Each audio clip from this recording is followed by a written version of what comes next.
اپنے مسائل کو حل کرنے کے لیے سبسکرائب کریں آپ کے مسائل کا حل۔ کیا پوتے کو وراثت میں حصہ ملے گا؟ ایک شخص ہے کریم، اس کا بیٹا ہے رحیم اور اس کے پوتے ہیں عبداللہ اور عثمان۔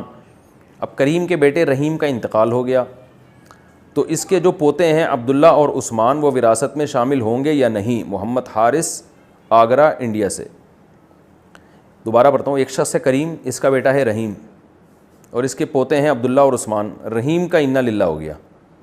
دیکھو، اگر رحیم کا انا للہ ہو گیا، انا للہ سب سے پہلے کس کا ہوا ہے؟ ایک شخص ہے، اچھا شخص کا نام نہیں بتایا۔ ایک شخص ہے، اس کا انتقال ہوا اور اس کے پوتے ہیں، بیٹا نہیں ہے کوئی۔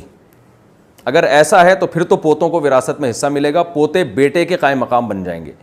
لیکن اگر جس کا انا للہ ہوا ہے اس کا کوئی بیٹا موجود ہے، جیسے اس کا ایک بیٹا تھا رحیم اور فرض کریں ایک بیٹا کریم بھی ہے، اور رحیم کا انتقال ہو گیا تو اب کریم کو وراثت ملے گی، رحیم کے بچوں کو نہیں ملے گی۔ یعنی جب تک مرحوم کی کوئی ایک نرینہ اولاد بھی موجود ہو تو پھر مرحوم کے پوتوں کو نہیں ملتا۔ یعنی مرحوم کا جو سگا بیٹا زندگی میں فوت ہو جائے تو اس کے بچوں کو وراثت نہیں ملتی، بشرطے کہ مرحوم کا کوئی دوسرا بیٹا زندہ ہو۔ اگر مرحوم کے کوئی دوسرا بیٹا زندہ ہی نہیں ہے، سارے پوتے ہی ہیں، تو پھر پوتوں میں وراثت جائے گی، ادروائز بیٹے کے ہوتے ہوئے پوتے میں وراثت نہیں جاتی۔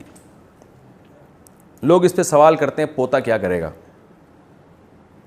تو ساری دنیا کو تو وراثت نہیں ملتی نا، باقی لوگ پڑوسیوں کو بھی نہیں مل رہی، وہ کیا کر رہے ہیں؟ صبر کر رہے ہیں۔ تو جب قریب موجود ہے، سگا بیٹا موجود ہے، تو قریب کے ہوتے ہوئے شریعت کا اصول ہے کہ جو دور کا رشتہ اس کو نہیں ملتا۔ تو سگے بیٹے جب موجود ہیں تو جو بیٹا زندگی میں مر گیا اس کا حق خود بخود ختم ہو گیا، تو اس کے بیٹوں کو نہیں ملے گا۔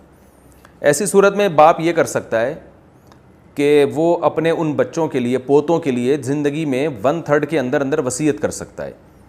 مثال کے طور پر یوں کہہ سکتا ہے، بھائی میرا یہ بیٹا بھی زندہ ہے، یہ بیٹا بھی زندہ ہے، یہ والا جو میرا بیٹا ہے یہ چونکہ مر چکا ہے اور اس کے بچے موجود ہیں، تو اب میری وراثت ان دونوں بیٹوں کو تو ملے گی، پوتوں کو تو کہیں سے بھی کچھ نہیں مل رہا ثواب کے علاوہ، تو لہذا میں وصیت کرتا ہوں کہ میں جب مر جاؤں تو میری وراثت میں تھے 1/3 کے اندر اندر ان پوتوں کو اتنا دے دیا جائے، تو یہ جائز ہوگا اس کے لیے۔ لیکن اگر وصیت نہیں کی تو پوتے وراثت سے محروم ہو جائیں گے۔